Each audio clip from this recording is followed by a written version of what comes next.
Hello and welcome to the Survivor Maryland Winner Take All Episode 7 live after show. I am your host and editor, and whatever other title I want to give myself, Anders. I've got some amazing guests tonight. Erin is still my co-host, but she is currently on a train back to her home, so she'll be here when she's here. Danny, can you introduce yourself to the audience? Yeah. What up, y'all? My name is Danny Butler. I started College Survivor. I played my college as Whitworth Survivor, pretty small, and then I started Ball State Survivor, which go check out Ballviver online. And then I may have had an opportunity to race around the world with my mom, and you can check out currently Wednesday nights. I may be competing on the Amazing Race, which is wild and so grateful. But College Survivor, first love it, and so excited to be here. Yeah, if you want to watch Danny, watch The Amazing Race on CBS. Cooper, who are you if people don't know? I am Cooper from Survivor Michigan. I hosted seasons 2, 3, and 4 and played on seasons 1 and 5. Go check it out. Survivor Michigan has 6 seasons up, so all fantastic and more to come. And then Govind, please introduce yourself. Sure. My name is Govind. I'm the mandatory diversity hire for this cast of all white men otherwise. Nonetheless, I am the host of, or I guess the previous host at this point, but I hosted Scotty Survivor seasons 1 through 3. May have stepped down to play a season as well. And season 3 is currently airing on YouTube, so check it out when you can. And then joining us all the way from Pennsylvania, we have a wonderful, wonderful special guest to join us. Recently booted, our queen. It's so sad to see her go, but so happy she's here. Jess. Hello, Jess. I don't think you need an introduction, but if you want to, tell us what's happened in the past 7 years. Oh, hi, everyone. Anders, thanks for having me and for coaching me through Survivor and being my friend afterwards. I'm coming at you from Philadelphia, where you can find me most of the time, or in the greater Philadelphia area. Do you want more than that? No, that's fine. So, of course, I'm wearing the Majesta shirt because, like all the newbies, I decided to mutiny over. Jess, I want to have a chance for all of us to talk to you a little bit about the episode before we really dive into our thoughts, our notes, our feelings, and our predictions. So, Jess, watching back season 8, what comes to mind for you? You lived this. This was much less edited and much more emotional. Yeah. It was kind of, the first episode in particular was really tough. I did just, the Edward 40 Hands was just in my Facebook memories of, yeah. I couldn't watch the first episode back. I remember living that day. I remember how hot I came in and how chaotic I was feeling and presenting. I couldn't watch it, but it was a welcome distraction because it premiered the same night my mom had surgery. So I put all of my stress into Survivor and not on my mom having surgery. So thank you. Still changing my life to this day. But yeah, it's fun to watch back. It's been okay. Other than the first episode, it's been good to watch it and see everyone else because I'm I'm so worried about myself. I don't know, 7 years later, I'm still like, oh my God, what embarrassing things did I say? But it's good to see that, other people are playing this game and seeing their strategy. And I think it'll be a lot easier for me to watch now that I'm out. So, I hope I have a lasting impact on the game with that advantage that I passed on. But yeah, it's fun. It's fun to watch back and see us all be little babies running around campus. Well, the good news is, yes, that advantage will in fact come into play at some point. It has to. That's the point of it. Jess, another question I have for you is, watching this back, is there anyone's game that is more illuminated to you? And also, how do you feel about JS?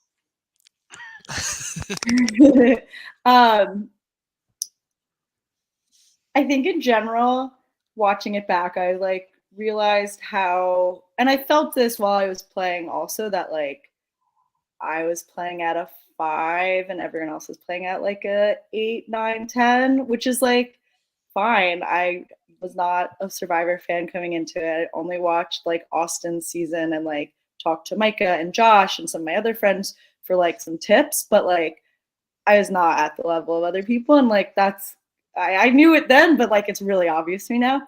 JS and I did make up at the after the season. We at the cast wrap, we spent some time together and it was lovely. I just pulled this picture up also. We ran into each other in Zion National Park in 2018. Says Terps in Utah with, there it is.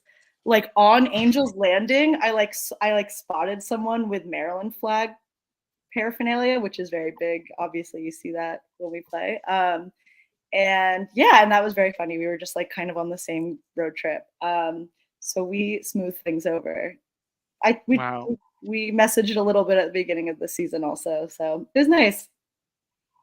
I'm glad it hasn't lasted. I know during the season, as you said in your final words, there's some people you didn't like and you still didn't like. We did. We repaired it off screen. Oh, hi Jay. Cooper, Danny, Govind, do any of the three of you have questions for Jess about her game decisions that are burning, especially after this episode?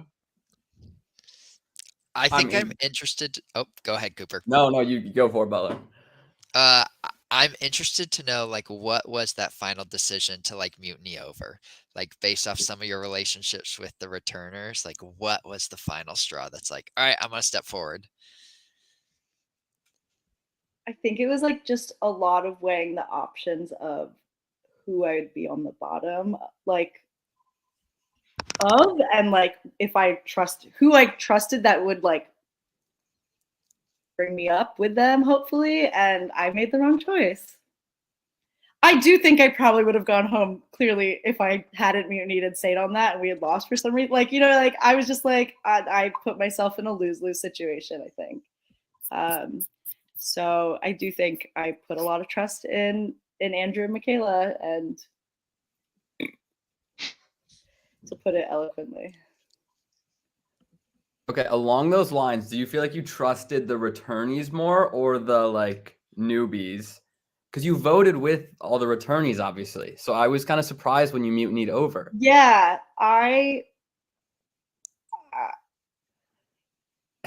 it was a bad move. Like that's what it was. And I don't think we brought a camera with us, but Katie and I ran to go pee right before we voted for Winnick, and she took that opportunity to like, not in like an aggressive way, but just like we're voting for Winnick, and I was like, okay, like I really just had to pee, but okay. So yeah, it was a bad call. Yeah, to give a little more context to that, during the Winnick tribal, obviously they had this conversation in the car, and Jess was still uncertain about it. Jess is like, I'm gonna use the bathroom. Katie goes with her and spends 10 minutes in that bathroom, basically going, we're voting Winnick. And they start texting Doug and Dylan, who, by the way, everyone else is at tribal waiting for them to get out of the bathroom as they are trying to flip this vote. And that's why when they're walking into tribal, that's when Katie tells Andrew, because it was not a set decision until literally they were holding up tribal. Wow. So, Jess, also, I want to be clear. I've gotten a little bit better, but I'm an indecisive person. And I think if I had come into playing with a better understanding of strategy, maybe that would have solved that problem. But unfortunately, I am still an indecisive girl. And luckily, I don't have to vote people out on a regular basis in my life. So you just really watched me at my worst in that moment, and I made the wrong choice. Jess, I've got to bring up the girl's priority. In the first episode, you talk about a girl's priority and then vote out Sabrina. And in this episode, you try to vote out another woman. What's going on, Jess? Ooh, I'm not perfect, Anders. I never claimed, hey, we support women's rights and women's wrongs. And I was wrong. Yeah, that's what I will say on that. I did. I think it was, oh yeah, it was the first episode that I didn't watch, but I read the comments and I was like, yeah, they're right. I deserve to be roasted for that. Stupid. Oh my gosh, can I tell a funny story really quick? Sure. Okay. Sabrina and I knew each other because we met drunkenly on a bus going to a frat party and but exchanged phone numbers, but then never spoke again. So then we like turned up that day and we were like, oh, we like kind of know each other. And I had her in my phone saved as like Sabrina parentheses from that party, like from whatever frat. So that was just a funny connection that we never talked about, I think. And then you voted her out. I know. Such a fake friend. Wow. I felt really bad. I drove her home after because I felt really bad. Oh, can we talk about this party? Okay. So Oh yeah. There was a- I don't go ahead. no, go ahead. I don't remember having a party after. I mean, we hosted the rap party. No, I don't remember. I just There remember was- the party. So Jess lived at a house with Micah and Josh and a couple other people who were not Survivor people. And they threw parties all the time. You had scheduled a party for basically that weekend, before the mutiny and everything. And I think you did hide in your room for a lot of that party. Yeah, I think I wore my shirt that is that where that some of that footage is from, Anders? That's in the beginning. That was at the very beginning of the season. Really? Yeah. Okay. Oh, please welcome our belated birthday girl, Erin. Thank you. Hello. Also, happy belated Trans Day of Visibility. So true. More important. Erin, as you can see, I know it's been a while. I'm so sorry it went 9 innings and there were no runs. Jess is here. She just got voted out. Erin, you have any questions for Jess about her game? Hi, Jess. Hi, Erin. Nice to meet you. Nice to meet you too. Loved watching you. Loved watching your game. I think obviously you regret jumping over and joining that all newbie tribe, I'm sure. But I guess, and like, stop me if you've already answered this, but what were your original thoughts like when you heard about that just general idea of it becoming the tribes of all newbies and all returnees? And like, what direction did you think that was going to go, like in those initial like movements of that happening?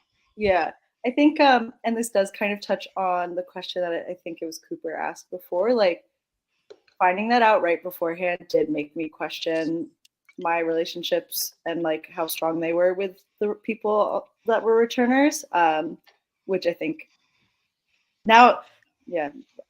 So sorry, again, 7 years ago, so like some of this comes back in like So fair. flashbacks. But yeah, it's definitely like I feel like I would have maybe chosen differently if I'd been given a heads up by Katie compared to Michaela. So yeah, we'll never know, I guess, what could have been. Wow, Michaela hate. You gave her the advantage. I know. And Why did you Okay. give Michaela that advantage out of all the people? honestly, Michaela like kind of gave me a nudge during tribal, and I was like, this is what's happening. Okay. And so I was just feeling really, I don't know. It felt like the last like bit of a lifeline, and I was just like, she's gonna get it. I did write that you should have given it to Doug for the meme. It's so funny you did not give Doug the advantage. It would have been hilarious. It would have. Y'all's relationship was honestly one of the funniest to watch. Like Doug trying to manage his threat level by pushing it onto you, but then you being like, Doug, I know what you're doing. But also, like, I really thought you were going to make a long run in this game. Like, I was convinced. Thank you. Wait, I yo- appreciate your confidence. I'm so sorry for letting you down. It's okay. I will shout out Doug. Doug and I did become like very good friends and continued to like be friends for the rest of college. Big shout out to Doug. That's awesome. That's a big win for the Doug fans out there. It's just me. Jess, do you Smooth. think that I think you were the person who came in with the most relationship with a lot of the returnees and Survivor Maryland being a newbie. Like, you lived with Mike and Josh during their seasons. You and Dylan went to the same high school. You had at least met most of these people because they came to your house for parties. Do you think that, like, how do you think that helped you for this game? Obviously, you didn't know a lot about Survivor. You came in at a 5 when other people were coming in at 8s, but you did have some benefit here. Yeah. I mean, I think like, again, I think a little unprepared. Like, I was totally, the social aspect of Survivor Maryland is like, so it really fucked with my head. Cause I was like, yes, these people are my friends. Like, we're going to do this. And like, it was some of the lines that were blurring I was just not ending up on the right side of them, I guess. So in some cases it like helped because like, you know, I was kind of a fangirl of Katie on to go in, and Dylan and I like had these connections, but like I thought it would translate more in the game than it did. And with the Winnick vote, I just have to ask, do you regret voting for Winnick, or are you happy you did that?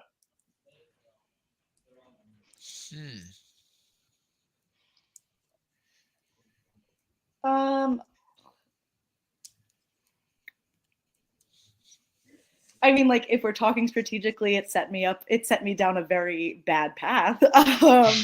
Also, like,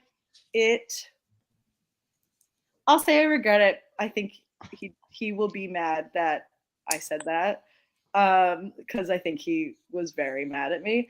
But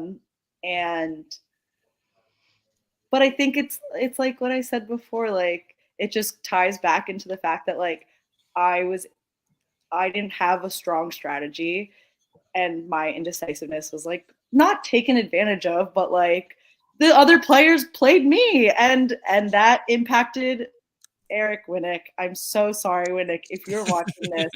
I think we also kind of made up. I don't think he cares anymore. So No He's still 7-year holding on to it. grudges. Yeah.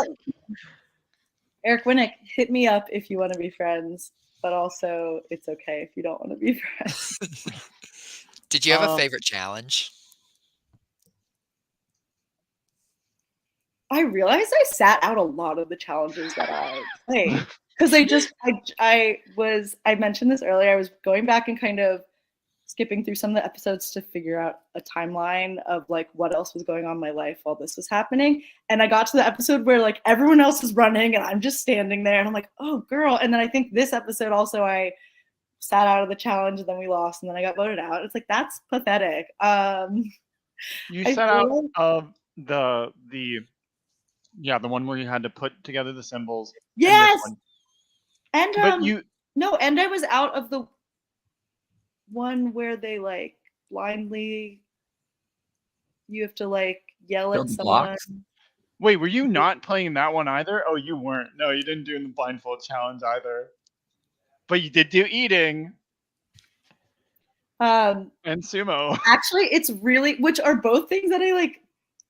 Okay, playing sumo and eating weird things are like, I went to Jewish overnight summer camp. Like that's not that bad. Like, I do still sometimes reference eating those dried bugs as like a fun fact. So I wish I had like, I accidentally slid by doing only what episode was this? 6, 7? Like 7. 2 of 2, 5. Yeah, 4 of 7. Still a majority. Yep. Okay, we'll take it. The first one was fun. I guess sumo. I was really prepped for sumo, playing, like, having done it at summer camp so much. Like, we would, like, even when I was on staff, we like duct taped a square on a carpet and would just kind of do it for fun with each other as like a fight night kind of thing. So I guess that one, and that one's like chaotic and fun. Is no one else confused by, just being like, oh yeah, No, I love it. You guys Also, didn't. wait, You guys the didn't fir- beat up your friends when you were at overnight camp. Oh, we did, but it wasn't like a sanctioned thing. Yeah, just Um, recreationally.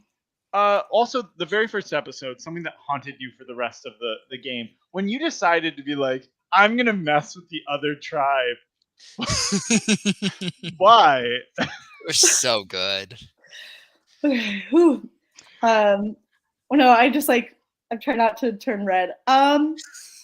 I just was I was just like, I cannot help this person do this puzzle. There's no way I can do this for who was it, Doug or whoever. Doug. Like, how else can I actively participate in this? And the only way was to be an asshole. And I was, and like, unfortunately, like, Anders, I feel like that's how we banter now, is like chirping each other. But we chirp with love. But like, I don't know. I wasn't even like, I was never gonna do anything. Like I remember like Miranda bodying me, and I was like, I'm not gonna actually touch anything. Like, oh, interesting. Sorry, I'm making some real life connections. I do love to chirp. I play pickleball now, and I like when I'm playing with my friends, I'm always like, it's the psychological game. So maybe I'm just an asshole. Wow, this has been so therapeutic for me. Thank you, everyone. Wow. There's nothing wrong with just some friendly competitive trash talk. You did compete in the blindfold challenge. Are you sure? Because I remember there were only 9 of you. I'm pretty sure you did. I remember being thankful that I wasn't in that challenge because I'm like left-right dyslexic sometimes. Like if you're shouting left, left, left, I'm probably going right. Look, off the top of my head, I'm sure you were in it. I don't know if you actually did play it. I think you did at least one round because I think only everybody did one and then Michaela did 2. I'm pretty sure. Not me literally pulling up the episode to be like, no. This was 7 years ago for you, Jess. This was like a few weeks ago for me. So I think. Katie and Dylan. Okay, Jess, you were like top 3 like team TV on the season. You say you were like embarrassed by episode 1. You were literally a star. So good. Hey, that.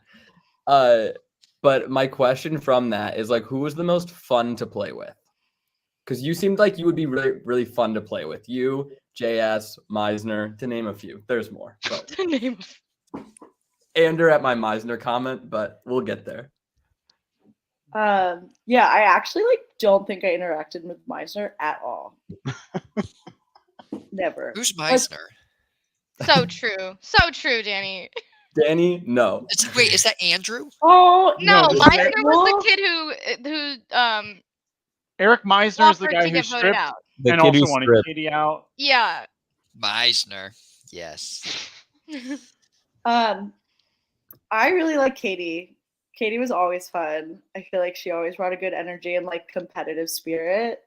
And then like looking back, I'm like, oh, JS, like look at him go. Like this is like he was all about reality TV then, and he's all about it now, and like he was good at it.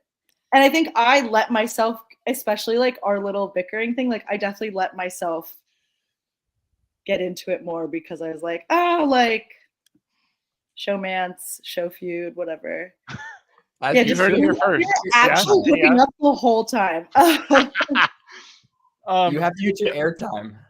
You and Doug were partners in the blindfold, and you guys won that round. Wait, cool. No, you lost. You were the only ones to lose against Meisner and Mike. Okay. I told you. We can blame Doug. He's not here, so just kidding. It was probably me. It was both of you together.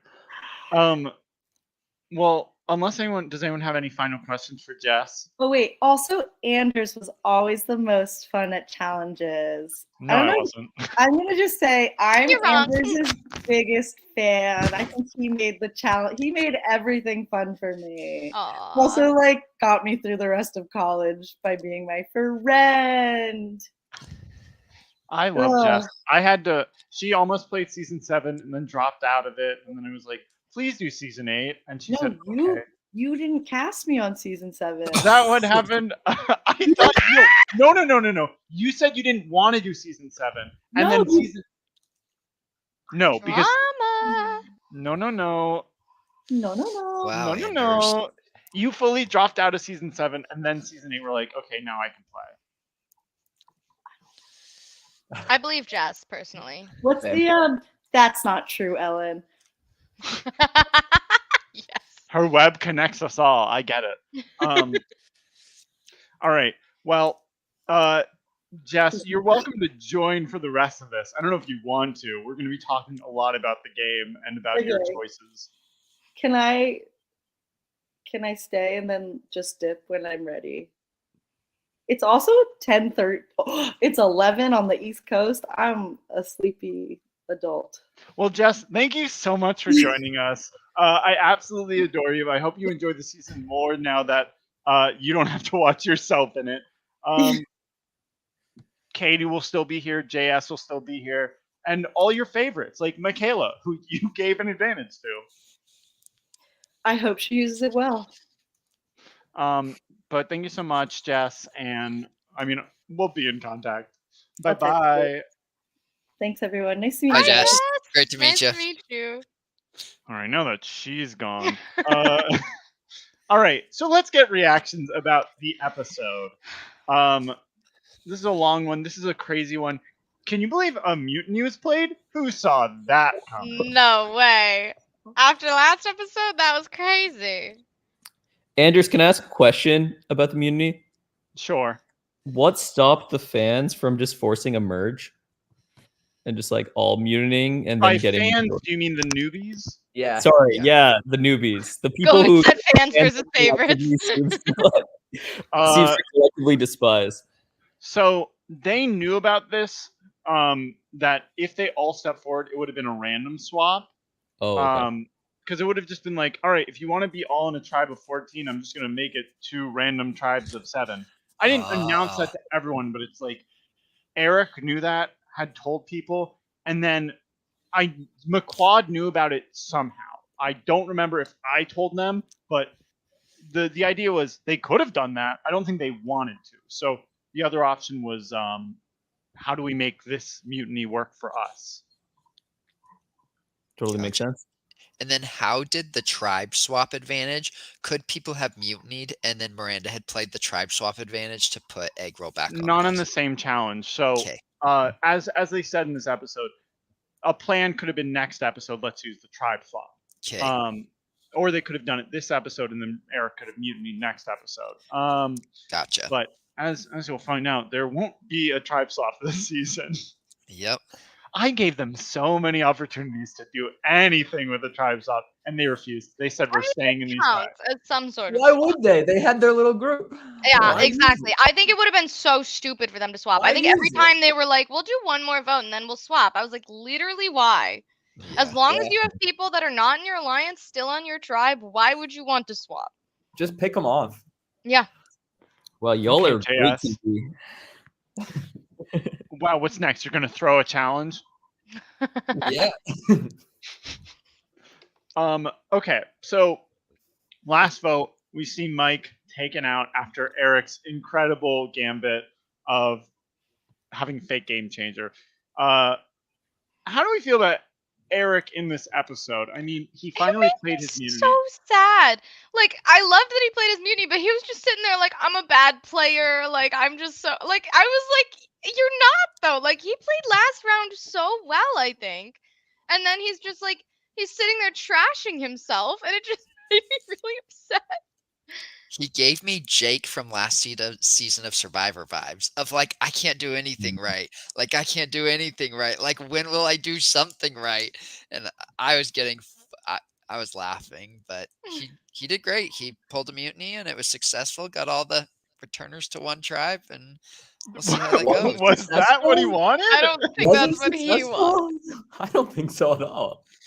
I mean, here's my thing. I don't think he's necessarily in the worst position on that tribe, because I don't think, like, even if the returnees lose, I don't think it's going to be Eric. I really don't. I think that Katie trusts him more than she trusts some of the other people, i.e. Dylan. Just in a reference to Danny saying that he's like Jake Wimma. from last season. I don't know if I agree with that, Aaron. Dylan's like telling Katie he has an idol and like. Yeah, but he's also too. fucking up left and right. And like last episode, she was like, Dylan's got 3 strikes with me already. So Fair, but while like there is time for her to get over it, she doesn't have anything to get over with Eric. I yeah, 100%. but she doesn't trust vote with him either. Like I feel like the easy vote is just Eric. I disagree with that. I think they do have trust built. They've had those one-on-one talks. Yep. That's not trust, though. Is that not trust? How else do you build trust? They Only never voted Right. together. Yeah, they haven't had the opportunity to. I think Yes. the rough thing though is that Katie's closest ally is maybe Doug, or from my perception, Doug and Eric. Or Right. April. Well, Doug's gonna have to get over it.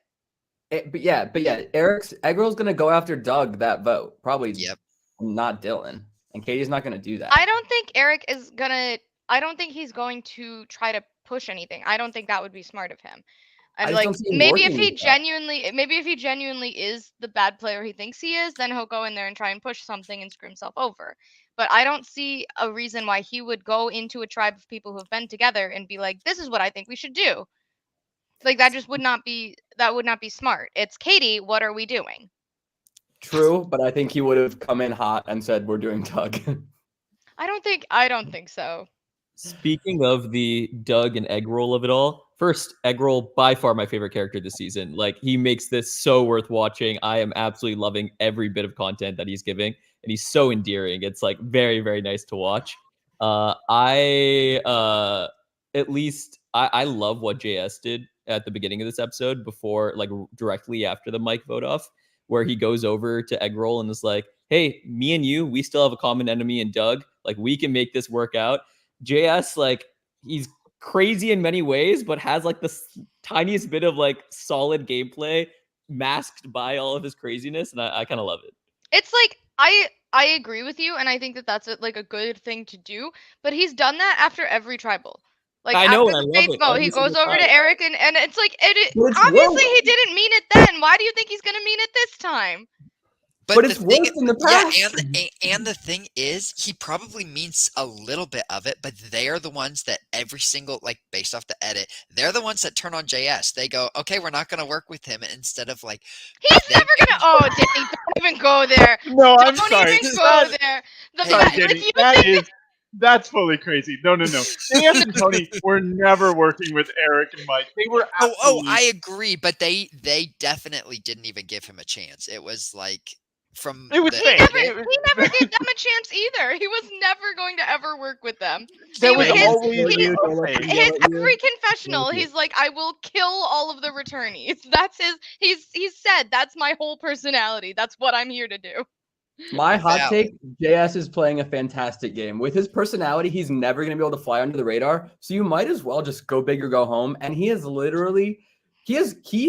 almost single-handedly turned this entire game into returnees and newbies. Yep. One person on like a 20-person cast.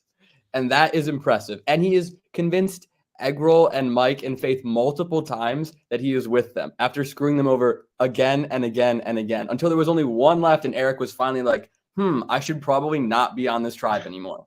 I'm not happy about it. I do agree with you. And then he convinced 4 people to flip over to his side, multiple people who had voted with the returnees previously, just to vote them out. So good. Literally so good. Yeah. Yeah. I think that all of the newbies are getting, like, I was reading through the Discord channel earlier today. People are giving the newbies way too much hate. Like, they're playing really well. Like, this also might be this is my first Maryland season I'm watching. So all these newbies and returnees are one and the same for me. So as a result of that, I'm just going based off who's giving me the most in this season. And JS is firing on all cylinders. I'm loving every bit of the action. And I fully agree with Cooper. His gameplay is like, clearly he is the king of the pre-merge. I was skeptical like until this episode because I was like, he is doing too much. Like he's making himself an enemy to everybody on the other tribe. But the fact that he did just like pull this all together and like pull together every single newbie in the game, like, yeah, I gotta give it to him. That's impressive. Like he did it. And the episode before, where it's literally they vote out Winnick partly to screw over JS. Like, literally, that was an aspect of it where Katie's telling Andrew, like, JS already has a bad rep over there. They voted someone out because of him. And then all of a sudden, all of the newbies flip to JS. And then JS takes out the one person that he wanted to go home. And with them still, like, he got them to do a unanimous vote. It just is wild to me. No, before we get too far into the JS running this pre-merge and all that, I know there's a difference of opinion here. Danny, what are your feelings on Eric? So Eric's probably one of my least favorite right now. Egg roll? Yeah, egg roll is. Okay, I'm with you. See, I'll back you on that. Sorry, egg roll. Oh, sorry. So here's the thing. I feel back like you. egg roll is going in with like a very like, I'm going to work with the returners and that's all I'm going to do. And I'm really not going to give any of the newbies like a chance like to make an alliance. Like, sure, I'll play them a little bit. Where like JS like recognized like egg roll I feel like is very straightforward, and I'm like, egg roll, do something different, like be open to alliances, be open to something else. But it's He asked Sam to come mutiny with him. He Hold just on, asked. Aaron, you gotta let Danny talk. All right, I know you have feelings about it. I don't know if she does, but Danny has all these bad takes. Aaron, pop off. Go for it. No, he asked Sam for what reason, so that he Because- had a backup to vote out on that tribe. I just think he's like, between these two seasons, he can never be on the right side of the vote.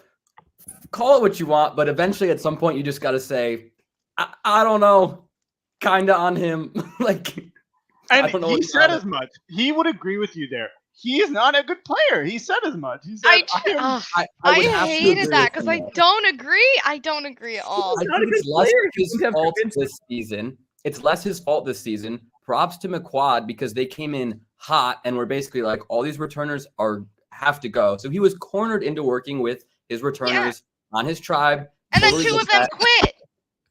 But I think he did once he should have realized the position he was in way sooner than he did and started branching out and doing way more things to try to combat that than just like rolling over and dying. And He was though. He thought he was good with Jack and Miranda. Like he felt really good with them. He Right, was bad branching out. He read. was trying. What do you mean? Oh my God, that is. The only thing that I think that he did poorly, he did everything as far as trying to meet with everyone, try to play the middle, talk with each duo. I only think that he should have mutinied possibly earlier. Like the fact that he waited 100%. for an additional round to mutiny was kind of wild in my book. That's maybe the bad read there. But he thought he was with Jack. He thought he was trying to open relationships.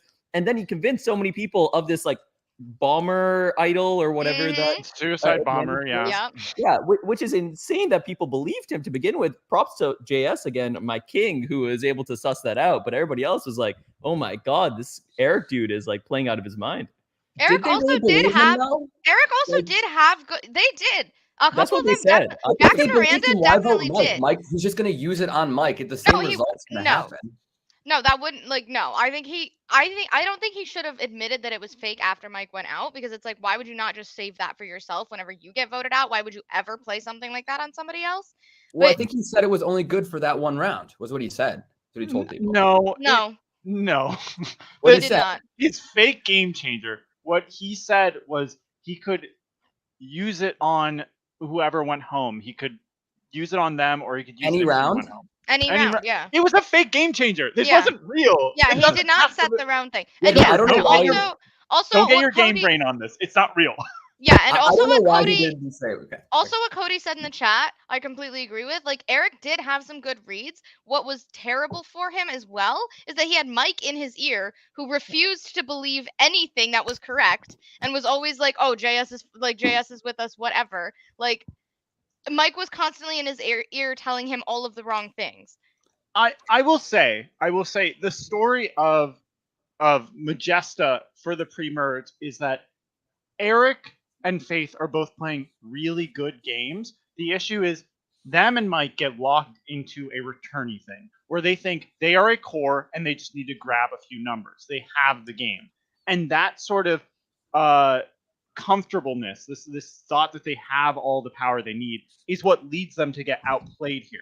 Like, I am a big Eric fan, obviously, but there's a reason they are on the minority time after time. They don't play hard enough. They didn't play hard enough early on, like the Sababa newbie or returners did. Like, yes, the Sababa returners are all together, but we're much better at not making it seem like returner versus newbie. So Eric's mistake is he had a great social game. He didn't do anything with it. And then by the time he wanted to, the best he could hope for is that everyone else around him would go home and then he'd be left to be whatever.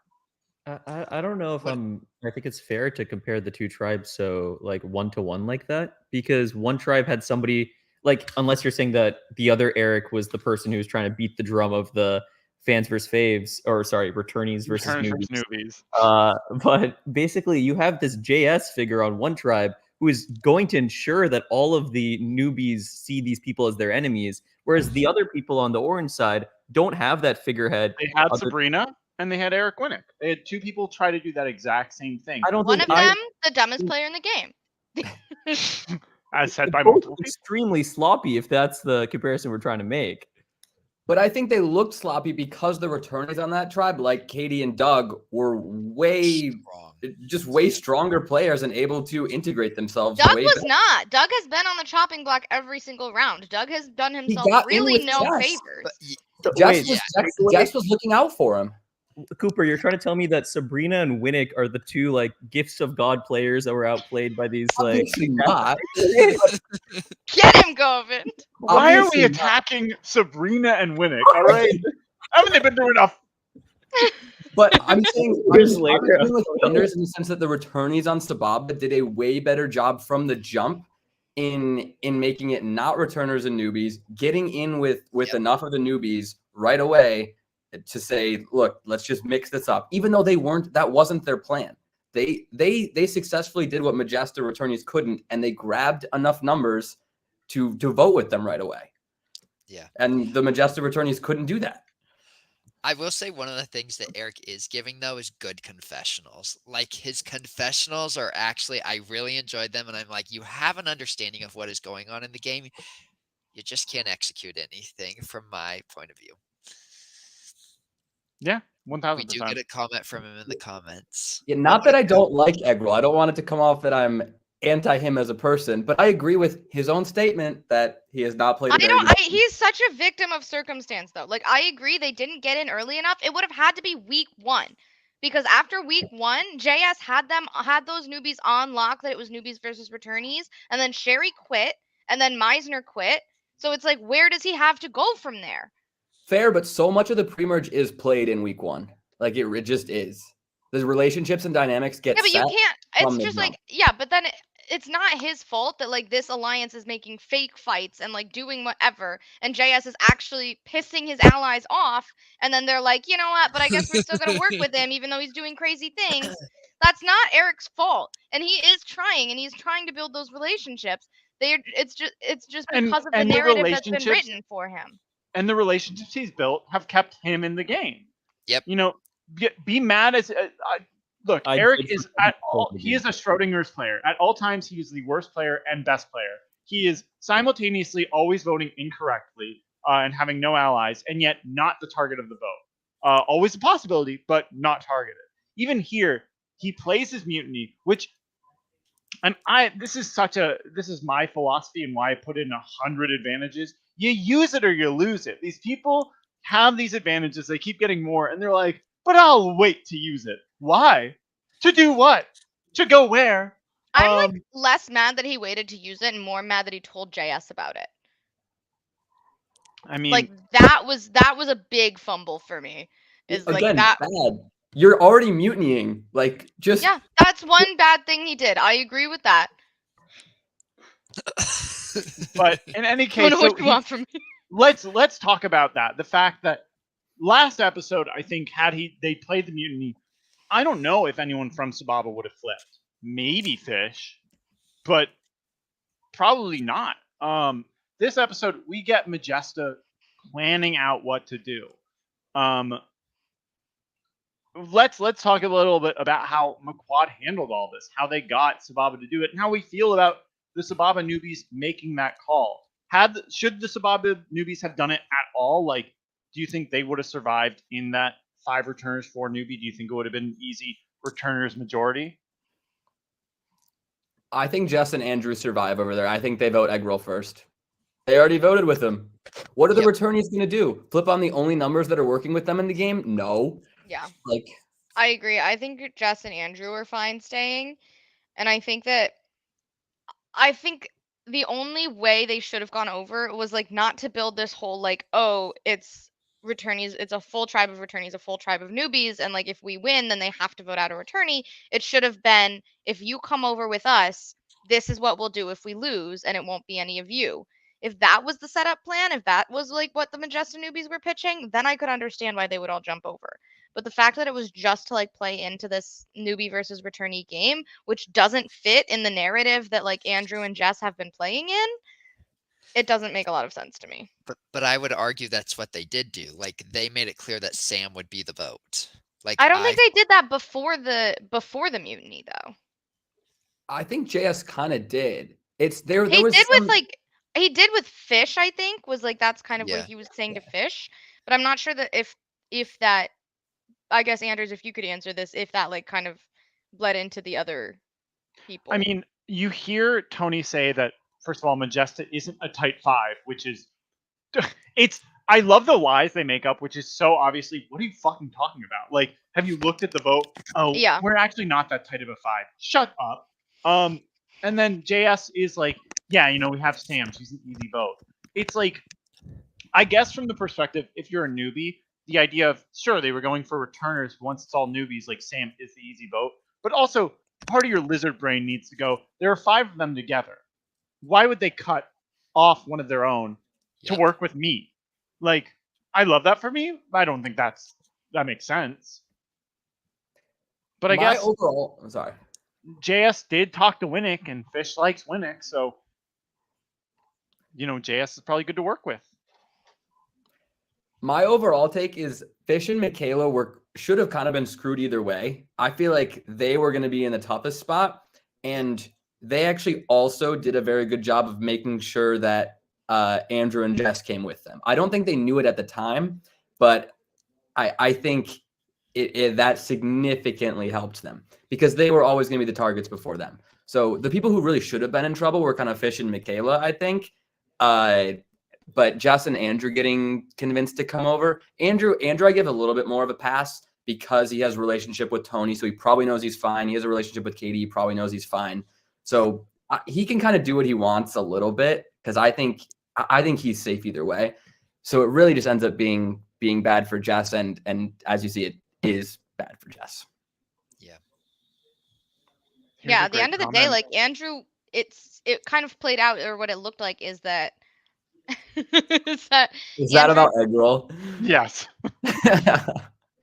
But Andrew did kind of seem like the decision maker for this vote of saying like if they think that like us Sababa newbies are uncomfortable voting Jess, then they're going to be fine voting Sam, and that seemed to be true. I think like they wanted a united front, period. And so it seemed like Andrew was kind of in that position of like, I can make them think that we're uncomfortable and make them vote Sam, or I can make them think that we're fine voting Jess, and that's what we'll do. Yeah, and I think for Andrew, it comes down to probably his relationships with Tony and Katie and how strong those are. That's kind of my big question is like, does he want to take them to final 3, or is he like working more tightly with like Jess and Fish and Michaela? Clearly not Jess anymore. Newbies? Like, Yeah. I don't know. So it seems like he is just going pro Tony and Katie and trying to ride that because he was willing to get rid of Jess. It's interesting. I do think the 3 of Andrew, Tony, Katie are going to be a significant theme that comes up later in the season. Like the fact that Katie knows all about McQuad, they're very forward with all of their information. I'm sitting there going like with the confessional earlier, I'm like, how does Katie not have this game under her thumb? But I do think that Katie is going to be taken out maybe right towards the end by like an Andrew or Tony. That is just kind of what I am seeing right now. Can we just talk about how they went on spring break together? Like a quick aside. Oh, yeah. So funny. You don't just casually go on spring break with some people you like met playing Survivor like a month ago. Fun fact, you go like is this like you go on spring break with like some of your closest friends typically. Right. Like that to me was a huge awakening of like, oh, they're like friends. Close, yeah. Yeah. Like friends. But I think what's funny about that trio is that, like, if this were major conflict, for instance, if Tim, Doug, and Santi are all on spring break, like, yeah, of course, they're besties. So far this season, Tony has told things to Andrew not to tell to Katie. Tony and Katie have told things not to tell to Andrew. Andrew and Katie have told things not to tell to Tony. It's like this trio is not a unified front on the same level we've seen before. So I think it's interesting in that way too. It's like even here, Tony has not told Andrew about McQuad and wants Andrew to come over despite knowing Andrew will not be in that majority. Katie knows, but they're not telling Andrew. I think the biggest difference between these three and the three from Major Conflict is that Santi and Tim weren't playing to win, and Doug was. And so hater alert! God damn! And I think Andrew, Katie, and Tony are all playing to win. So little lies here and there, they are going to tell other people to give themselves a slight leg up. But when it comes down to it, they clearly have such built-in trust with those people that I think we're going to be seeing those three a long way into the merge. And the big move is going to be when finally one of them like turns on the other. And I think that will be kind of the turning point of the merge eventually. Yep. But I think the three of them are going to make it deep because I just think, and people don't know how tight they are, which is so dangerous. Mm-hmm. Danny, I have a quick question for you from the audience that needs to be answered at some point. Which two players should be on Amazing Race? Oh, I feel like JS and Jess. All three of them. Yeah, a solid one, or maybe Doug and Egg Roll. I feel like would be pretty entertaining. Yes. All right, love that. Okay, so we have what I love is form and function. I love the idea that in a season where so much of the talk is newbies versus returners, we do get literal newbie versus returner tribes. I did not expect that to happen. I did not know this flip was happening. I only knew Eric was leaving. So I was trying to, like, if anyone wants to flip, go ahead, hoping for, like, maybe Fish. So when Fish and then Andrew go forward, I'm like, huh. And then Jess and Michaela, I'm like, oh, baby. I've never been happier in my life for this to happen. How do we all feel about these two tribes and then the challenge, which was very close? And should I give a little bit of production behind the scenes? Please do. Run more than once, because we ran it once and then we allowed them to use their knees. It got finished far too quickly and I went, we're redoing it. Who won the first time? Yeah. Oh, returners. So thank God. Okay. Let's be clear. No one left that challenge going, this was rigged. It was like returners won multiple times. So as they should. No, I mean they had the right strategy going in. Like they had it all planned out. They figured out what they were gonna do. Eric, you won. Twice. 3 times, he says. 3 times. I don't remember what the second one was. I do remember the first one because after I said we're redoing it, Katie was furious at me. She was screaming, going, "This is bullshit. This is unfair. Like, we won fair and square." And I went, "Well, we're redoing it, so win again."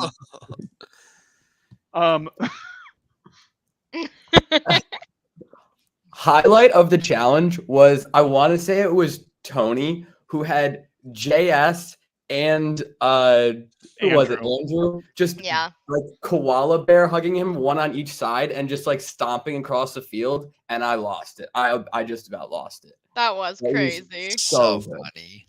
Yeah. But the strategy of like running back and forth, like just with one person on your back and just being the one person that goes in, like that was crazy. I was like, yeah, that was impressive. And so Majesta was leading it for most of it until they try to do the wheelbarrow with Michaela, and she falls twice. Yeah. I loved when they were doing the wheelbarrow and they got to the end and like Tony would just like throw people. He's like, "You're done." JS twice they threw him. Also, I a couple moments from that challenge that I personally really love are when Katie's yelling like, "Go Dylan and Doug, D&D, Dunkin' Donuts like shit," just screaming whatever, and then it was like 15 seconds left. Tony just had to get Michaela across, and Michaela, as a wheelbarrow, lost it for them 3 times. Oh my god. And she's queen for that. Here's Katie. Valid. More people should do that. And they did. Oh, I also loved that Eric brought cookies to the challenge. Oh, that was so sweet. Another was reason we great. love Eric and are correct in Yeah, doing so. exactly. And then Dylan's righteous fury in saying, "I hope a Sababa newbie goes home. How dare you?" How dare you leave me?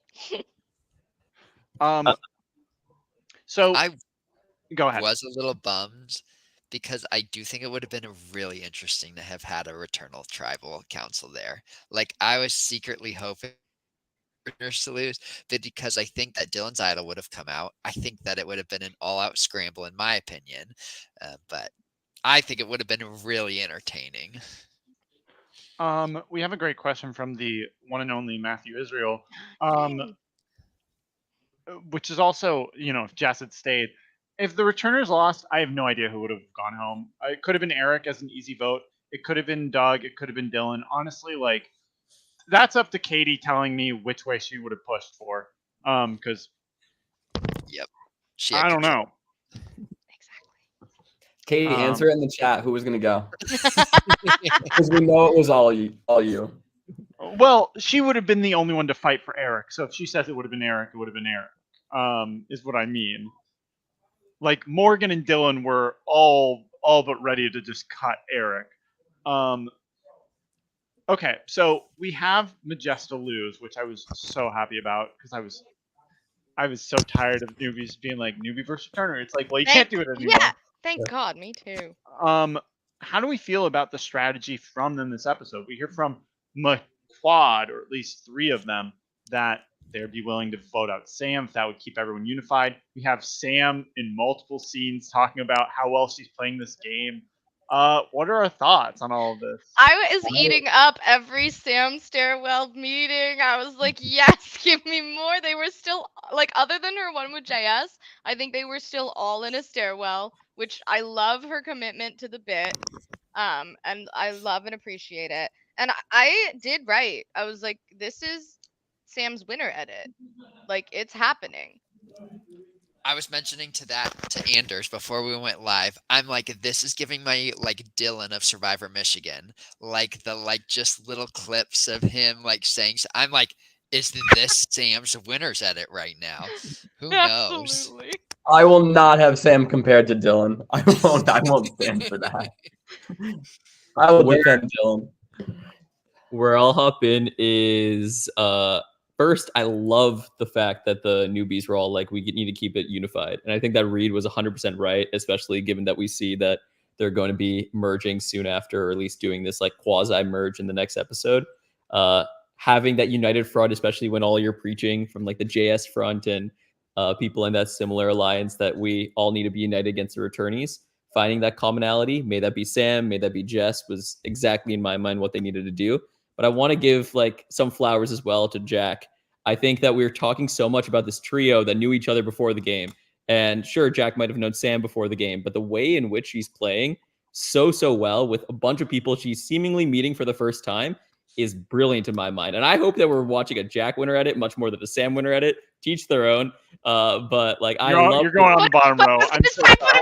Damn, hate to see it. But yeah, sorry, no, Sam haters go to the I'm bottom. with you. Govind, I actually Let's agree with one of go, your the takes Danny tonight. Govind There we go. Yeah, Andrew, you're gonna have to put 3 on the bottom because like put me down there. I don't want to be up here with you and Aaron. Too bad. I'm thinking around. We switched it around. All right. And we have an answer from Katie about what would have happened. Yeah. So probably if it was no Jess, it would have been Eric. If it was Jess, it would have been her. But more because it was Jess, less because it was a newbie. Mhm. Real. Anyway, so yeah, we do get Jack making some smart reads here of, if this is what they want to do, I'll vote out Sam. Like, let's keep it unified. We also get a very funny conversation with Tony and Jess. It was so bad. Oh my god, it was so bad. Tony handled that terribly. I think if it would have gone on Sam instead, like he had no relationship with Jess to pick up after that. Yeah, I mean, how do we feel about Tony's handling of this episode? He got what he wanted. Yeah. It's I feel like interesting. go for it, Butler. I was gonna say I have seen Tony in context outside of Survivor Maryland and being like a pretty like strong strategist, like pushing votes, like playing really like maybe more aggressive than I see him playing here. And so it's interesting to know was this origin or was other Grimsh's origin, because I don't think he handled that conversation great. He handled it terribly. What I will say is it provided me with a little bit of more character color, because I have like a list of people who I've been like keeping track of, like my tiers of who I'm enjoying. And Tony kind of blends into my NPC category for most of this season so far. But now here I have like a clear moment where I'm like, he's the guy who fumbled that interaction. Good. So I kind of like that color in his character. And I think it provides more than what we're seeing from just like, otherwise I kind of confuse him with Andrew at times. Terrible. I think I'm way higher on Tony than most everybody is. I actually think Tony's playing a very good game. The conversation with Jess was not good. Just tell her it's gonna be Sam or whatever. Like, yeah, that was handled poorly. But I think in general he's put himself in a very good spot. One, within McQuad, putting himself like in a majority on his original tribe. Strong relationship with JS, but not the target if it falls apart, which would be JS. He has relationships with both Andrew and Katie, and is actively trying to talk to other people. I actually see Tony as a very strong player. I don't think it's coming off as much in the edit, but reading between the lines, I think if you were to ask someone on the season, they would have said that Tony was a very strong player, is my hunch. So let's ask somebody on the season. Chat down below. I love McQuad. Get Jess back in here. I will stand by McQuad right now. It's like, I love McQuad. I think they're some of the best strategists this season. Like, I think all four of them, like, love all four of them and hope one of the four of them win. I love Eric calling out Cooper in the chat. Cooper giving his manifesto. Eric being like, no, if you're on the season, we didn't think that. But you saw the other the other newbies fumble a 6-4 majority, so it's not as easy as it's. Katie agrees. Like, I'm sorry, Eric. Oh, damn. Okay. The queen has spoken. The queen has spoken. Yeah, no, I agree. Tony's put himself in a really good spot. He definitely handled that wrong, but I think he convinced Andrew, which I think was the big thing. Like, the whole episode really revolves around can you get Andrew, Fish, and Michaela to agree to vote out Jess? Fish, who you think would be anti-Jess, is probably the most fervent. I do not want to. I mean, it's very funny. In the episode, JS says, anyone who's looking at this as a Majesta versus Sababa should go home. Meanwhile, that is Fish's MO when they make this swap. It's, yes, we're newbies, but we're Sababa. And Andrew's the one who gets convinced by Tony, hey, in the moment, if we get this swap plan we want, which, spoiler, they don't, can you trust more to vote with us, Sam or Jess? And I do think Andrew had a good read on that. Like, I think he read it perfectly where he was like, yeah, Jess is giving me information. She's telling me what she's doing, but do I trust that she's going to, like, put her money where her mouth is at the end of the day? And, like, and that pulls from, like, what he knows from Katie and, like, what he knows about this girls' alliance and things like that. And he's like, I know at the end of the day, I'm not one of the people she's most loyal to. Whereas Sam is just somebody who's going to, like, yeah, vote with the newbies and, like, vote with her people and the people that she has already trusted. And so if those are people that Andrew wants to be able to vote with moving forward, then that's what he's got to do. And also, like, Jess is somebody who's pretty much in the most similar position, I would say, to Andrew. And so I think he gets to kind of slot himself into wherever she could have been moving forward.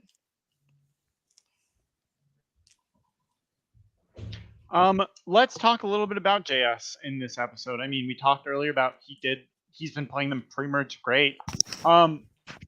He sets up this whole plan to get Fish to bring people over. He plants those seeds. He wants Jess, and he's coaching Sam.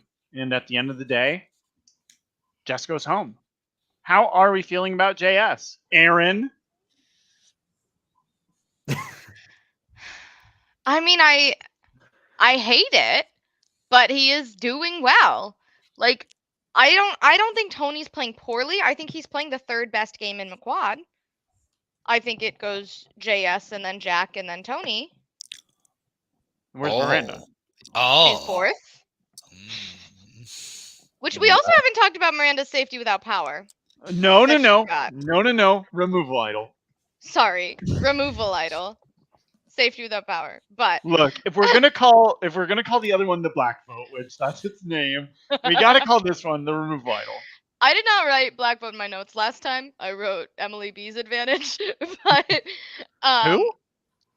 Okay. Survivor Michigan All Stars, and watch it. Yep.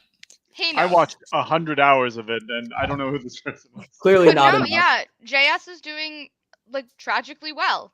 And like this is the episode where he like actually won me over because he got what he wanted every single step of the way. He had full control of how this played out.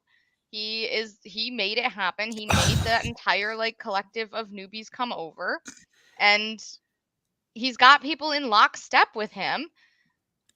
And even like no matter how mad he makes them, they're like, I'm still gonna work with you. And so I don't know. And I was like, I figured that he would just be screwed whenever he had to work with anybody from Sababa, but he has shown that that is not the case. So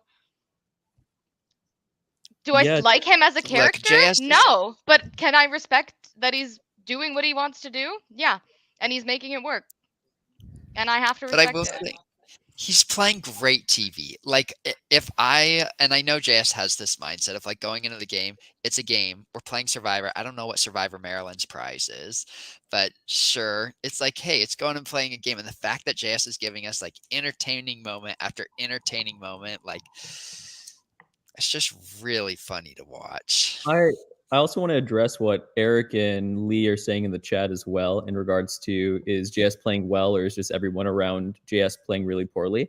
I do think it's a little mix of both. I think if you find JS on a starting tribe with Katie, I think he's the first boot. I agree. I 100% agree with that. He's first boot if he's on Sababa. Yeah. But then when you're on a tribe that allows him to push around other people, like nobody stood up to him, and because of that, you're going to get steamrolled. And he identified that accurately and steamrolled away, as was necessary to do in that moment. I mean, I think that Survivor is in many ways a game of luck as well as strategy. It's about who you get placed with. It's about the twist. It's about a lot of these things that you don't have control over. And yeah, it's inarguable. JS's personality rubs people the wrong way, and there's a lot of circumstance where he goes very early. He hasn't though, so yell at the wall. That didn't happen. JS literally was rent-free in every single person's head on the season, which makes for such good TV. Like, sorry about it. Well, I don't think for rent-free. He's very loud every time he's in a room. He's paying so much rent. Yeah, he's paying a lot of rent. Anders. He's paying New York City rent to be in there. This is so true now. Let's talk about the non-JS newbies really quick. So Miranda gets another advantage. The removal idol, which is important and different from the safety without power for one big reason. Number one, you can play it on anyone, not just yourself. They do not have to consent to it. You play it on them, and they are out of that tribal. Mm-hmm. Which, let's say Miranda had been in the Sababa 4. She could have played it at the beginning of tribal and been like, she could have played it on JS and been like, all right, JS isn't here. Let's vote Sam. So it is a very powerful idol that basically is like a vote steal in some ways, but it's giving that person safety. So it could also be used as a safety without power. How do we feel about it? I mean, Miranda's good at finding game changers. I I'm feel not- good about it. Yeah, I'm high on all of McQuad, so Miranda is included in this. I've kind of stuck up for all of them, and I will stick up for Miranda too. I think they're gonna do damage with this at some point. Like McQuad is seen as kind of a giant target, or I think they will eventually be seen as a giant target of like 4 or 5 people.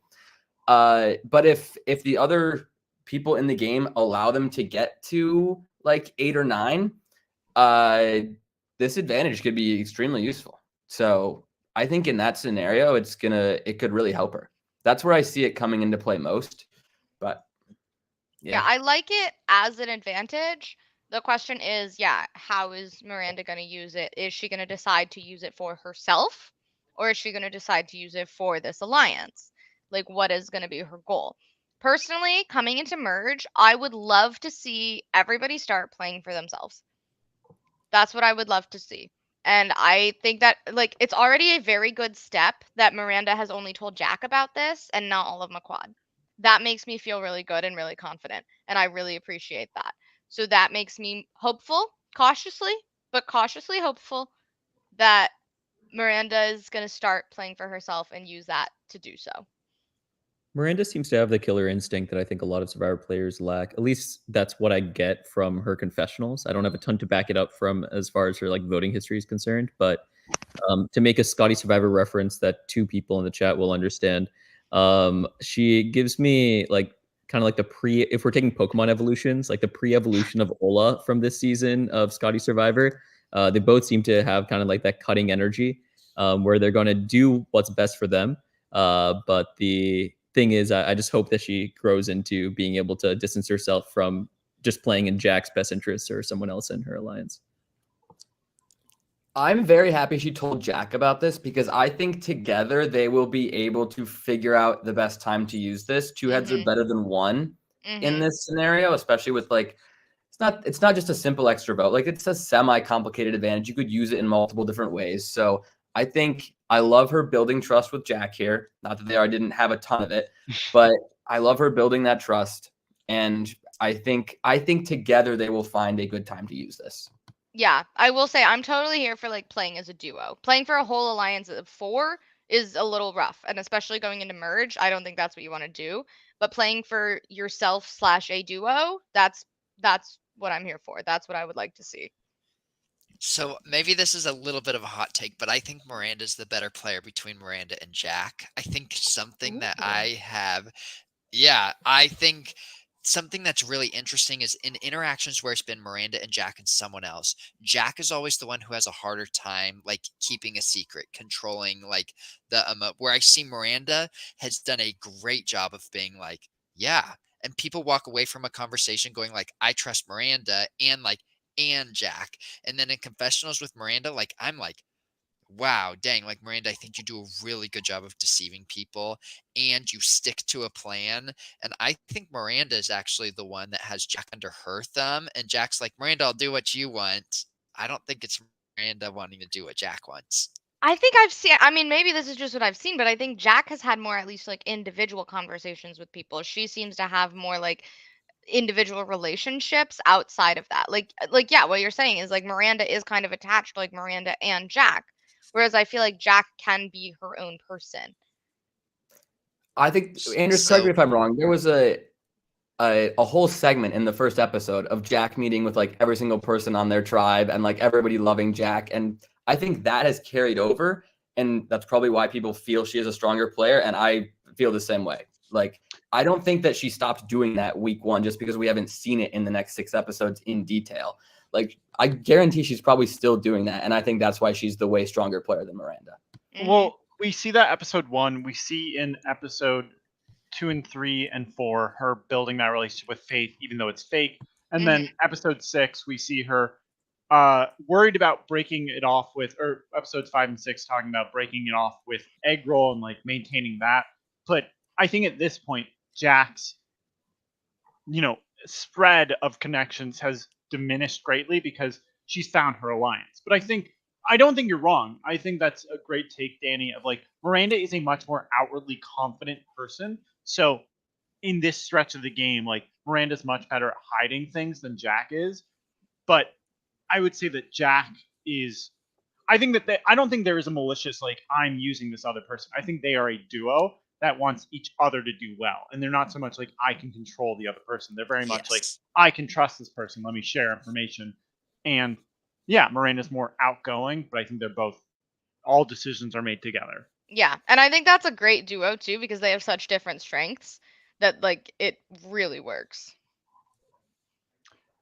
Should we talk about Sam and how good of a game she's playing? We have two different scenes here where basically Sam says insane shit because she's talking to Eric, and Eric's like, "Come with me." She's like, "No, I don't know if I'll have a good chance." And Jess is going, "Well, what do you want to do?" She's like, "I'll vote with you." And then we have confessionals of her being like, "Right into my plan. They're falling into Sam's web."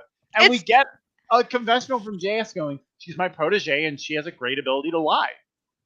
I think, yeah, when he said that, like, he was like, because Sam doesn't say a lot. So whatever she does say, you're going to want to believe it. And it's like, that's so real.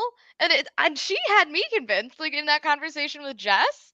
I was like, when she was saying, like, yeah, I'm like sus of Miranda, like, blah, blah, blah. I was like, oh, okay. Like, what is Sam doing?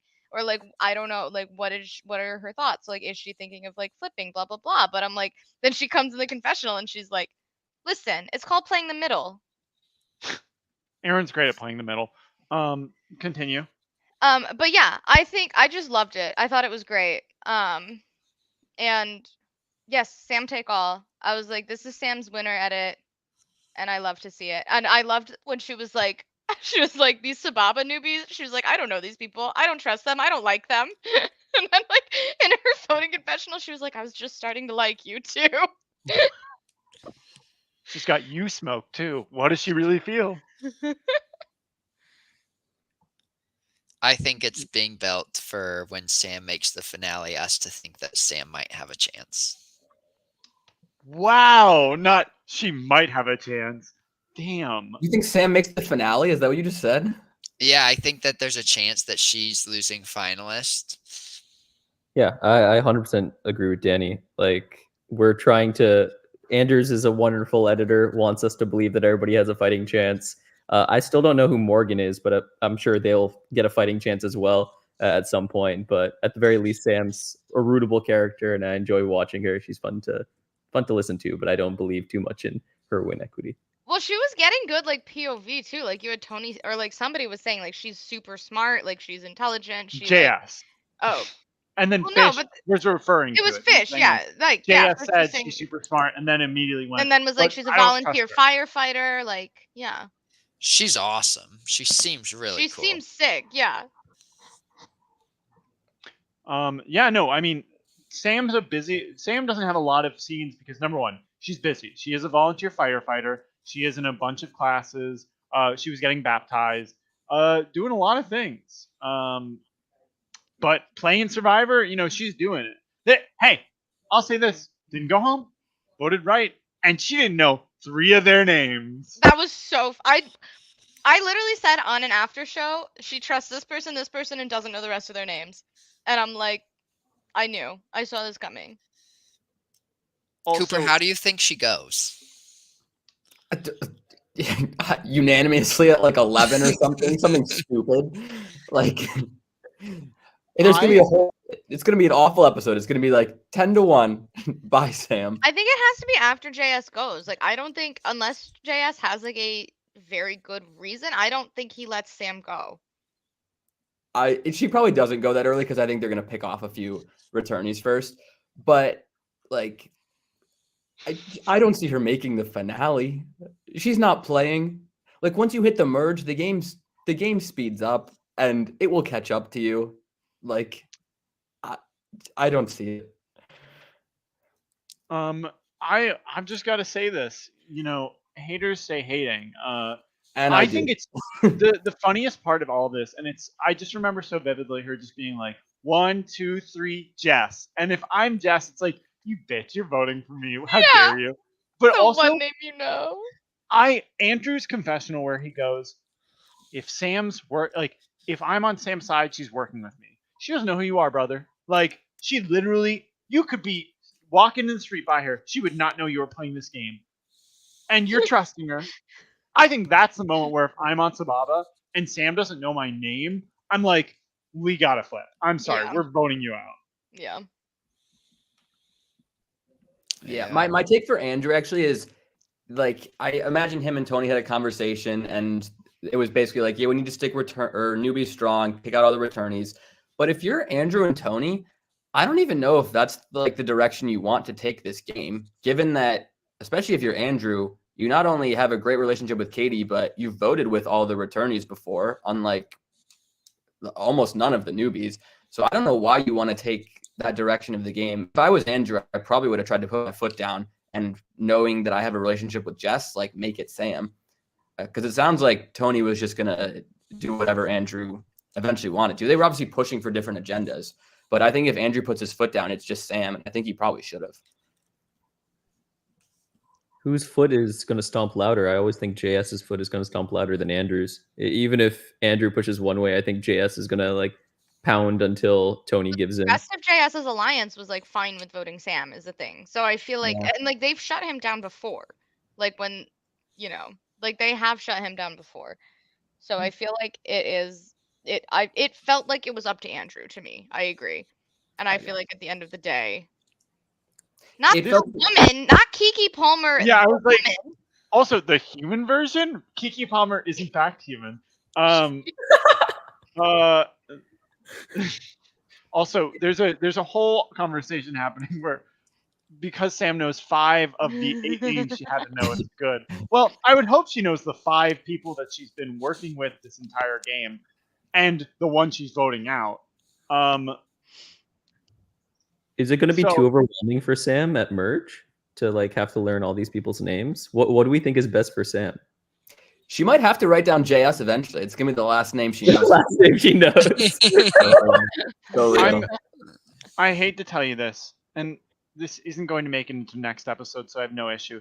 At the next tribal, I do ask Sam if she knows the names of everyone at merge, and she doesn't. So how many names? Probably the same amount of names she knows now. Oh my god. That doesn't bode well for Sam. How's that finale Sam pick looking?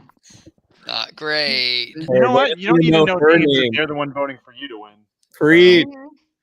Real. True. Okay, so Jess went home crushingly in an 8-1 vote. She tried so hard and got so far, but in the end, it doesn't even matter. Oh my god, I hate you. So, what do we think is going to happen next? They want the swap. It's going to be a merge, and a merge with half the people immune. Now, back in 2017, before the new era of Survivor, this is a pretty cool, novel thing to happen. And we're starting them at jury, so don't even worry. If you get voted out 13th, you're on the jury. Because more people on the jury means it's a better vote. But pretty crazy, huh? Half the people immune at this first merge vote? What do we think? You heard it here first. Anders is a big Earn the Merge fan. He loves that twist. Hourglass incoming.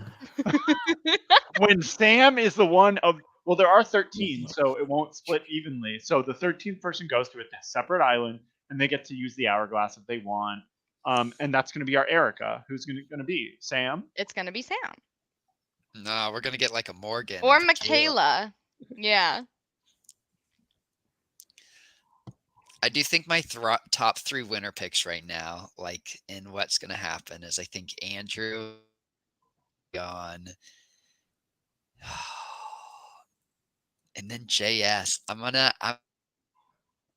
You're breaking up a little, Danny. So I heard Andrew, right something, and then JS. Were the 3? Oh, Andrew, Katie, and JS. So we'll see. I think it's going to be if the 3 of them can come together next week, which is what I'm hoping for. I think it'll be really interesting and spicy to see what happens. Yeah,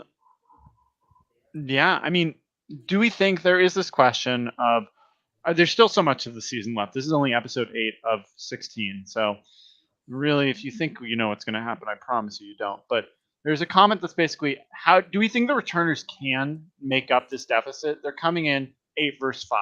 And if this is really a newbie strong game, there's not a lot of hope for them. What do we think is going to happen? What do we hope is going to happen? I think it comes down to how likely they are to try and get each other out.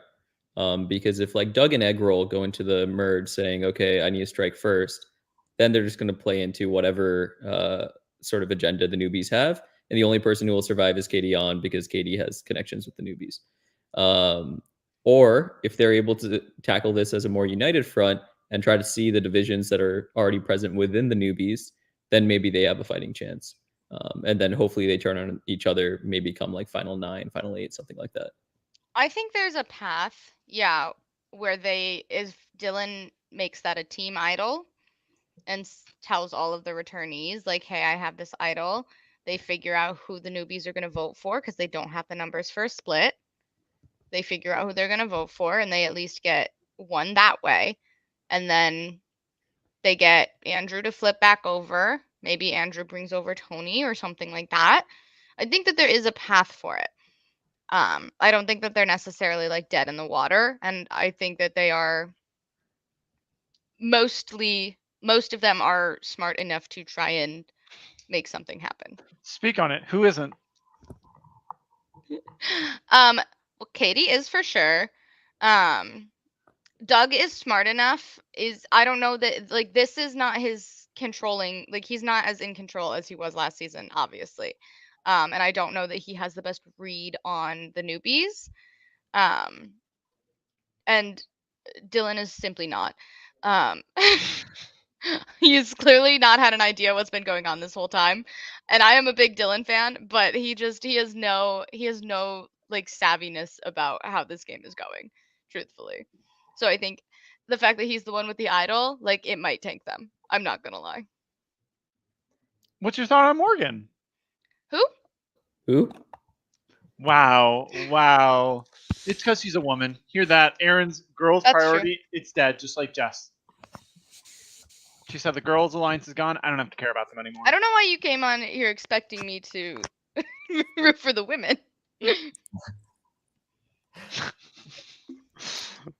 My take is I think Katie's the only one of the returnees who has the relationships to break into this like newbie squad.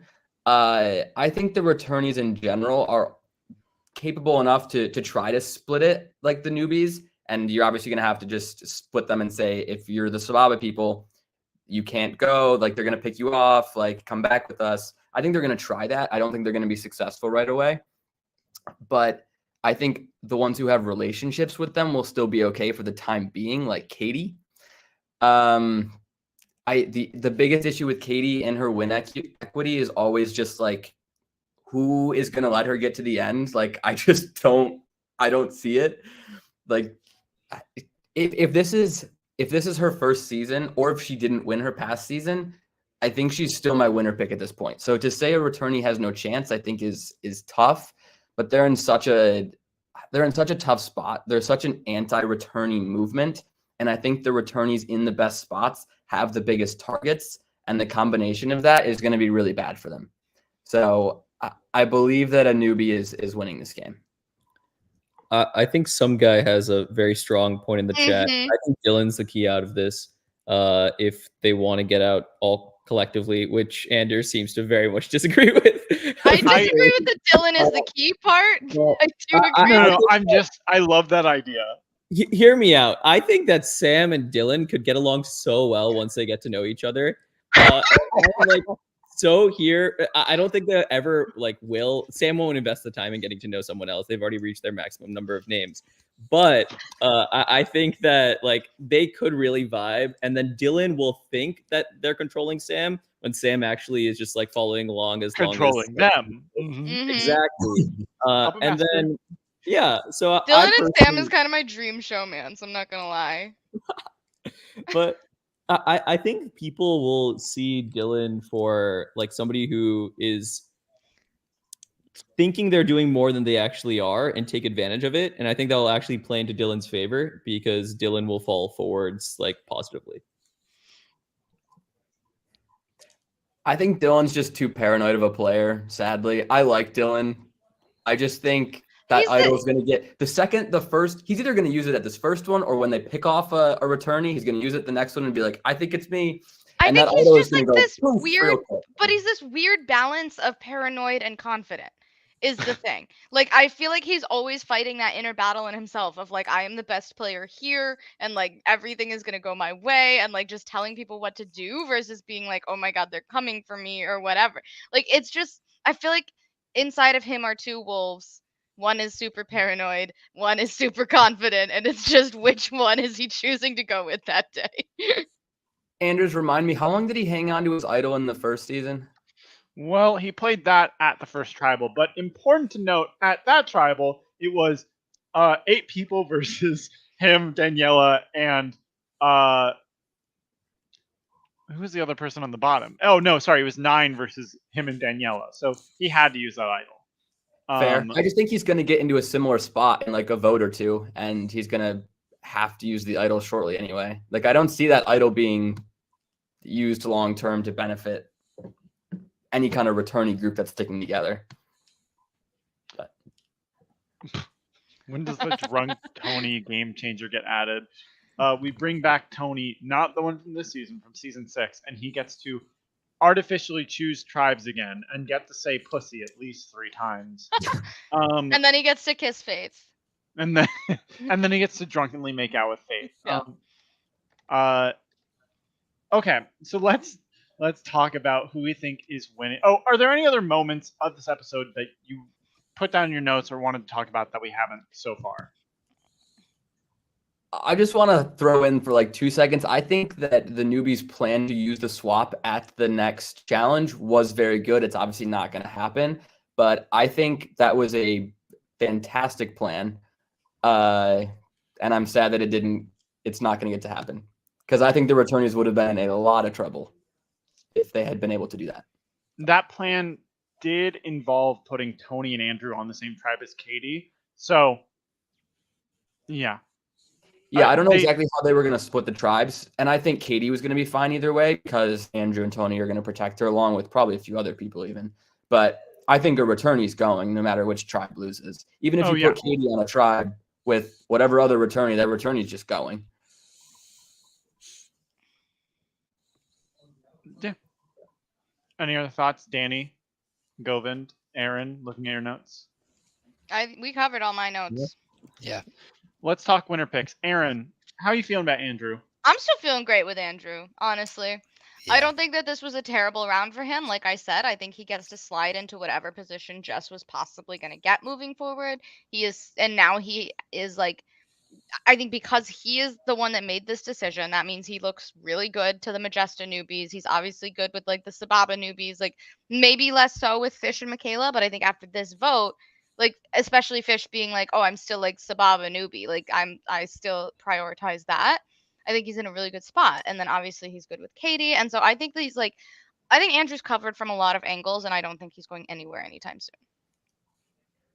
Cooper, who do you think is winning this season? I'm going to say Jack. I'm actually way higher on Andrew after this episode too, so I think Jack and Andrew have the 2 highest chances to win in my mind, but I'm going to say Jack. I really like her game. I think she has strong one-on-one relationships. She's not seen as a threat. I don't see her being seen as a threat anytime soon. So I'll say Jack. And I actually remembered one more thing that I want to cover, which was, now I forgot it. Come back to me. I will remember it in 5 seconds. Okay, Govind, who do you think is going to win? So logically speaking, I think Andrew has the best route. Andrew or Tony have like the cleanest route to the end and to win. However, they're both in my like less interesting / I kind of forget who they are at times category. So that's why I cannot choose them in good faith, which has me choosing between towards the top of my categories, Eggroll, Jack, JS, and Doug. And of that 4, I'd be thrilled if any of those 4 end up winning, but I'm going to go all in on JS. I think Wow. JS Insane take. Insane take. I think JS either goes home early merge or goes to win the game, because people are going to think that he is much more hated by the jury than he actually is. and then he's going to go to the end, own his game, and if people don't vote bitter, he's going to be one of the better people to win a game of this sort. Danny, who do you think is going to win? I think Danny froze. Well, obviously he's frozen. No. Oh, you're back, babe. You're back. Oh, there. Okay. Well, a bummer. Then I'll go with Katie On. I think that on the flip side, I think she will be someone at 5 or 4 that I hope she wins out. But I think that she is a lock for like final 6, final 5, and then they'll be like, we're gonna take her out at 5 or 4. And if she can win out the next 2, I think we have a Katie On winner. This is the boldest round of winner picks I've seen. I will say that. Certainly the boldest. Are we all supposed to go to circle and say Katie On? Like, that's no fun. Well, I'm surprised no one talked about Michaela. Haters all around. Or Sam. I think you guys are sleeping. I have been saying Sam winner edit this entire episode. I don't know what you're talking about. You literally forgot she was in the Creepy Crawlers last episode, and we won't talk about it. That was the past. Also, great question. I'm a new person. I think that everyone with a bad opinion is welcome on this podcast because Lord knows I've done it plenty of times on the Michigan podcast. And I would continue to do so. If I had been on season 6 to talk about it, you would have heard the worst opinions you've ever fucking heard. I would have been a pro Ian and yet at the same time very anti-Ian person. Aren't we all? Aren't we all? And you know what? And that's his game, isn't it? All right. Well, that's sort of leading to the and thank you. Here we go. Some egg rolls. Oh, I love that, Matthew. Absolutely. So let's wrap this up. Erin, is there anything that you want to plug? Oh my God, I don't think so. Well, great Hope job. everyone's having a great time. Happy birthday. Thank you. How was your birthday? It was so fun. I was drunk for like all of yesterday. Cooper, and what did you do for Trans Day of Visibility? Got drunk for the trans. Powerful. For the trans community. Cooper, anything that you want to plug? Go watch Survivor Michigan, seasons 1 through 6 out on YouTube. All fantastic. Go give it a try. I also remembered what I was going to say 5 seconds ago. The other reason I think the returnees are in trouble is the foreshadowing of Dylan not being pro-returnee. So that is tons of foreshadowing. I know Andrews is a good editor. So yeah, I don't see Dylan sticking with that sinking ship. Smart. Wow. Thank you. And you know what? Thank you for watching this show. Thank you for digesting it. All right. Govind, anything that you want to plug? For sure. I was told last week that Ethan forgot to plug Scotty Survivor until he was pushed heavily into doing so.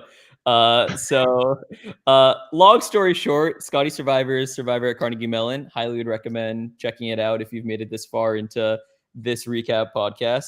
Season 3 is currently premiering every Thursday evening on the Scotty Survivor YouTube channel. We're about to reach what I believe to be one of the best episodes of the season. So I'd highly recommend checking it out. Even possibly if you haven't even watched up until this point, it's maybe a fun time to just hop in for this episode.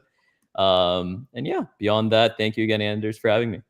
Of course. And honestly, I completely forgot, but I remember now Ethan fully going, I don't have anything to plug. Yeah. Oh, nice. Afterwards, all being like, I failed my one marketing job, and I'm like, it's all good, man. And then Danny, anything you want to plug? Any show that people might see you on? Maybe, but Ball State Survivor is coming out with their 6th season, so I got to give it up to my alma mater. Check out Ball Viver; they do a really, really good job. And returning season coming soon, which will be fun. But yes, you can follow my amazing race journey at Team Walla Walla. But let's be real, my mom is the star of our team, so give Angie all of the praises. But yeah, Team Walla Walla on Instagram, and tune in this Wednesday for what is sure to be a wild episode. Well, and of course for me, I have nothing else to plug, but follow Survivor UMD at on Twitter at UMD Survivor, and on Instagram Survivor.Maryland, and on Facebook at just Survivor Maryland. We have 3 different accounts because we're pretty crazy. Anyways, thank you guys so much for watching. We will see you next Monday for the 8th episode for the merge, where things get a little bit crazy. Did I invent the new era? I didn't, but isn't it crazy? All right. Well, thank you all so much. Have a wonderful night. Bye.